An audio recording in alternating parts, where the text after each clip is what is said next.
Well, live at 5, a story of the ultimate gift, a chance at life. One woman's unthinkable loss saves the life of her friend's husband. Their roles slipped in an instant because of an accident and the life-saving decision that followed. Sarah Bloom joining us tonight with their story out of Chester. Sarah? All right, Kurt McKay, this is a story of heartache and purpose, of friendship, and a race to save a life, with a message for anyone watching. Become an organ donor, because you never know which life you might save. They say people come into our lives because they're supposed to. For Cynthia and Chuck Williams, that was undoubtedly the case.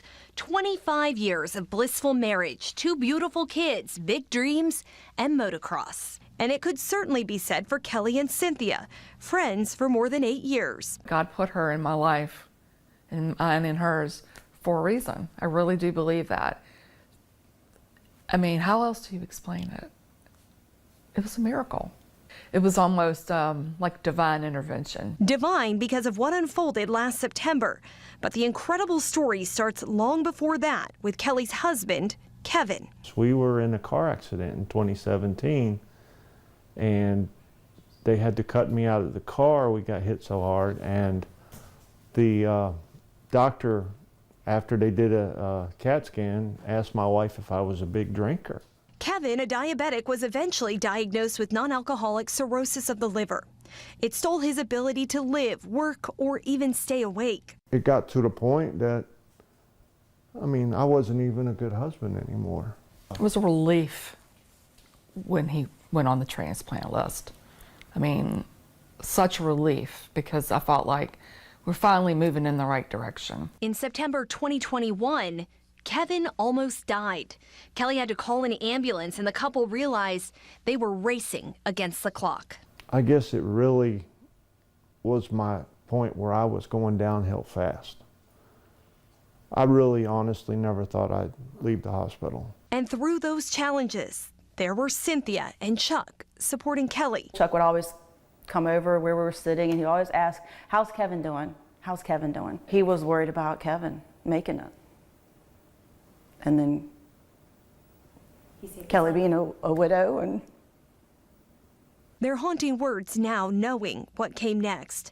The September day it happened is a blur, and yet each moment etched deep in Cynthia's mind. A routine day for Chuck and Cynthia, time with friends. At motocross. I'd kiss that part of his helmet and give him a hug, and then we'd go to the gate. The next thing I know, his legs are up in the air. The race stopped. I ran to the very top of the bleachers, and there was no movement. Of course, I knew when I got there. You just know. And I took whatever moments I think I had a few minutes to say my goodbyes. Chuck was med-flighted to Norfolk Centaura with a brain and spinal cord injury. Eventually, doctors confirmed what Cynthia knew right away. Her best friend, her husband, was gone. But his race wasn't over. Chuck had told Cynthia he was an organ donor, and she was prepared to fulfill his wishes. Why keep all that if you can help somebody else live on? Cynthia never saw the turn that came next. Do you know anyone that needs a liver or a kidney? I said, yes. And then she just stopped and she looked. She said, what? She said, do you know anyone that needs a liver or a kidney? And I started crying. I said, yes, I do. She called Kelly and Kevin. I said, how's Kevin? She goes, oh, boo. She goes, how are you was the question. I was like, we're not doing so great. My heart sank, because here I am going through this while one of my closest, dearest, best friends is losing her husband. And I said, I'm going to designate Chuck's liver to Kevin. And of course, she starts crying, but she also tells me the reality of it. She goes, this still might not work. Kevin had already had 2 potential transplants fall through, but Cynthia believed this was what Chuck was meant to do. I needed it so bad. I needed it so badly. The blood types came back the same, and then the news, the liver was a perfect match. 2 dear friends across the state, one facing her husband's death, the other learning hers may live. They really want that liver today. I said, then today it will be. Doctors walked Chuck into the operating room. It was like crossing the finish line with Chuck. That's how we looked at it. And then a few hours later, Kelly got the call. There was a nurse down in the OR and she said, "Oh, Kevin's doing great." I was like, "You mean he's really in surgery?" And she's like, "Yeah, he's been in there, he's doing great." Chuck gave his whole life, and he gave even in his death. He was the best. He always gave, which kind of made the donor part even better.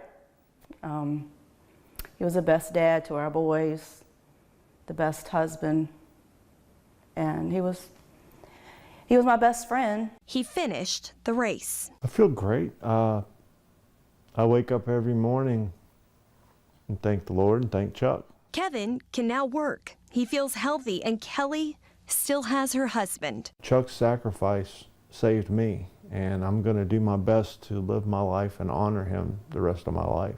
Two friends bound by the gift of life, and a great man who marked himself an organ donor.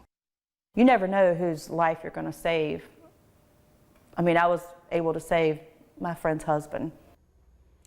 And by the way, Chuck's other organs have gone to several other recipients. His corneas went to someone who was able to see Christmas lights for the very first time.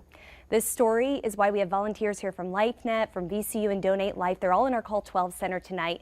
They can talk to you about what organ donation is and how to sign up. And you can reach them by calling 345-1212 right now. These families shared this story in hopes it will save lives. On your side, I'm Sarah Bloom. Accurate.